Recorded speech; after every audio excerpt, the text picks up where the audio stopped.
As the movie starts, we see an airplane landing on the runway. The scene then cuts to a car, where the protagonist of the story, Jimmy Vickers, a special ops interrogation officer, is listening to an old message from a woman who sounds like his mother, who is expecting to see him soon and hopes he reaches home safely. The man appears to be in great distress while he's going back home. Once he reaches home, he listens to another voicemail from his friend, Griffin, who consoles him and feels sorry about the loss. It is suggested that some tragedy has occurred, and Jimmy is in great distress due to it. Later on, Jimmy goes to a bar. He then inquires to the owners, Debs and Terry, if they know anything about the incident. Terry denies having any information, so Jimmy claims that Terry lives only 50 yards away from Jimmy's parents' house, enough for him to hear their screams. Terry seems displeased about it, and asks Jimmy to leave if he is here to cause some trouble. Depressed and furious at what is happening, Jimmy grabs Terry by his collar, and fights with a stranger. Debs then stops him and asks Terry to tell him what he knows. Terry finally informs Jimmy about calling the fire service that night, and he reveals that he saw 4 of the gang members. They broke into the house, and he heard the scream of Jimmy's dad, but only watched from the window because he was scared to intervene. The events so far are adding up, and later we see Jimmy in the burnt garage at the house where supposedly his parents were killed. He looks around and reminisces about his mom and dad from an old photo he found in the room. We are then transported back to a few days ago, in the same house when Jimmy's parents are alive. Jimmy's mom asks his dad, George, to mow the lawn since he is coming back, and she wants the place to look clean. Both of them can't wait for Jimmy to get home, and his dad agrees to mow the lawn when the dad gets back home later. On the other side of the story, 4 gang members are snorting illegal substances in the car while they wait for their next target. One of them assures them that their next target goes on the money run every day. Then we see a girl leaving the building to deposit money in the bank. The gangsters get alert and put on their rabbit masks, and follow the girl's car. The gangsters eventually intercept the girl at the end of the road, and drag her out of her car. One of the gang members searches the car for the money, but can't find it. And all of a sudden, Jimmy's father George, who happens to be driving by, stops at the scene immediately. The goons ask George to leave, and one of them hits him with a baseball bat. But George manages to punch him, and smash his head open. Then he faces the rest of them, and asks them to leave. One of the members is pointing a knife towards George to warn him, but they eventually flee the scene as they hear the police siren. Soon the police arrive at the scene. In his statement, George tells the police he just wanted to stop him and had no intentions to kill him. Chief Inspector Holland sarcastically says you should have thought that before swinging the baseball bat. He proceeds to arrest George on suspicion of manslaughter. Later that day, the remaining 3 thugs approach their boss, Warren, and inform him how the theft didn't go as planned. When Warren asks about his brother, he is shocked to learn about his death. Enraged by his brother's loss, Warren orders the gangsters not to return here until George dies. When George returns home after getting bail, the thugs, including Warren, follow him to the house and knock at his door. 2 guys get around the front door and knock, while the other 2 get around the back of the house. One of them then says that he's going to assault the mother. George is being held against a wall with a knife on his mouth, and the same goon who pointed his knife at him tells him that he shouldn't have acted as a hero that day. The gangsters then tie the couple to the chair in the garage, and pour petrol all over them. As the couple whimper, Warren lights the room and burns them alive. Say goodbye to her.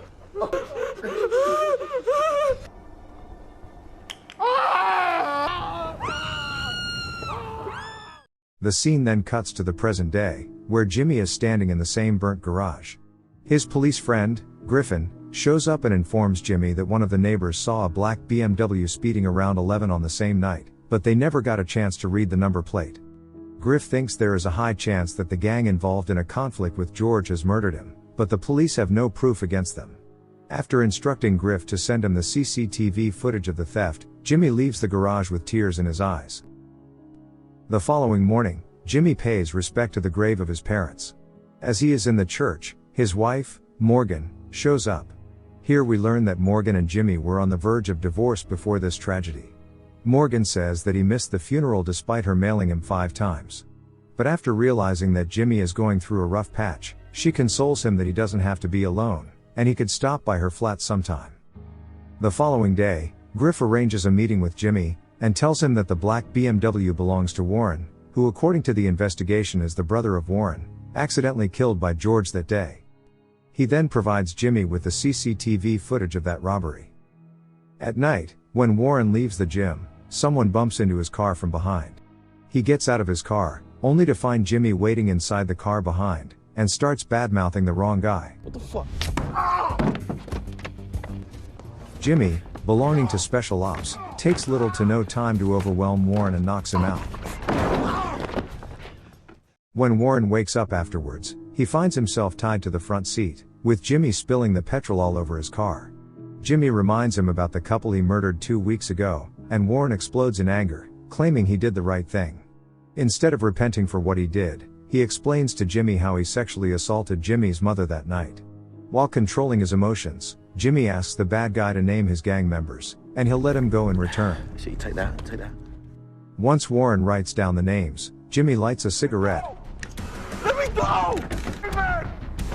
Man, are you sending me out of here? Sending me go back, please! Later, he heads his way to Morgan's place, but is unable to talk long due to a stab wound. When he gets up, Morgan realizes something is wrong with him. Seeing the blood on his shirt, the woman takes him inside, where she stitches the wounds. Although the couple was about to get a divorce, the incident brought them closer to each other, resulting in Jimmy spending the night at Morgan's place. On the following day, Warren's death has made the headlines, but everyone knows about his drug-dealing profession and criminal background. When one of the thugs, Rob, learns about the accident, he and Leon dash towards Warren's business partner, Caleb, who they think might have killed Warren due to their conflict on percentages. The duo knocks at his door and confronts him. But Caleb doesn't know what they are talking about. After being saved by his girlfriend, Caleb denies the allegations and threatens Rob and Leon not to return to his block again. At night, Griff visits Jimmy and advises him not to punish the criminals alone. But unlike Griff, Jimmy thinks that the corrupted system in society will never stop these gangsters who are affecting almost every family in town. They only take the statement and process it, while the culprits laugh at them and spit in their faces. Griff is at the crime scene afterwards, where a man gets murdered during an armed robbery. Here Griff finally realizes the flaws in the police department, when Chief Inspector Holland neglects the armed robbery and the victims, by blatantly saying that the shopkeeper shouldn't have retaliated. When Griff gets emotional and says that the man was protecting his livelihood, Holland instructs him to take a chill pill. According to Holland, the man's wife will claim the insurance, get a huge payout, and everyone will be happy. Meanwhile, Jimmy keeps the hunt going, and moves on to the next member of the gang, Ryan.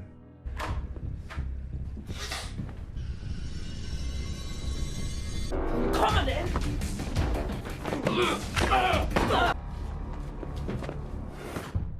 He takes him to an abandoned place, ties him to a chair, and puts a mouth clamp on his face. Knowing all kinds of tortures any special ops investigator would do, the pursuit of vengeance takes over Jimmy. He pours cement into Ryan's mouth, making him swallow and suffocate to death. The following day, the police find Ryan's body hardened from the top to the stomach due to the cement. DCI Holland shows strong interest, and believes this is the case that can give him a decent promotion. Following that, Terry the bar owner shows Holland CCTV footage of his bar, where they can see Jimmy is taking a passed out guy in the back of his car. Although Debs advises him not to reveal the video, Terry doesn't want his pub to burn down like George's house. The police question Morgan about Jimmy, and she lies as Jimmy hides in her apartment. Later, Jimmy is in the mart, where two policemen start to follow him. Just as they are about to arrest him, a car stops suddenly. Two well-built men get out and assault the officers, allowing Jimmy to escape with them. At this point, Jimmy is surprised to see Colonel Leach getting out of that car. Since Jimmy is a valuable asset to the special ops, the colonel himself comes to take him back. He gives Jimmy 48 hours more to clean his shit, implying to get over with the remaining gang members, after which he has to return to his job.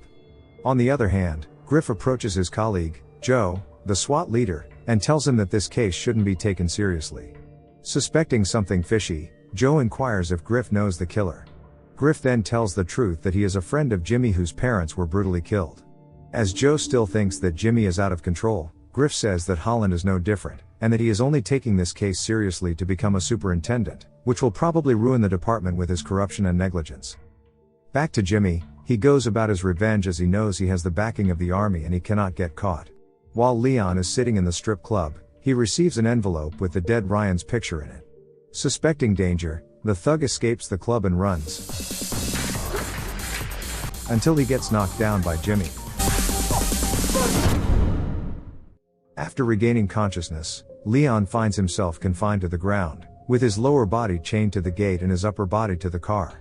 Leon has no idea why he is being tortured, which infuriates Jimmy even more. As a result, Jimmy shows no mercy. He gets in the car and races it at full speed, leaving his body in 2 pieces.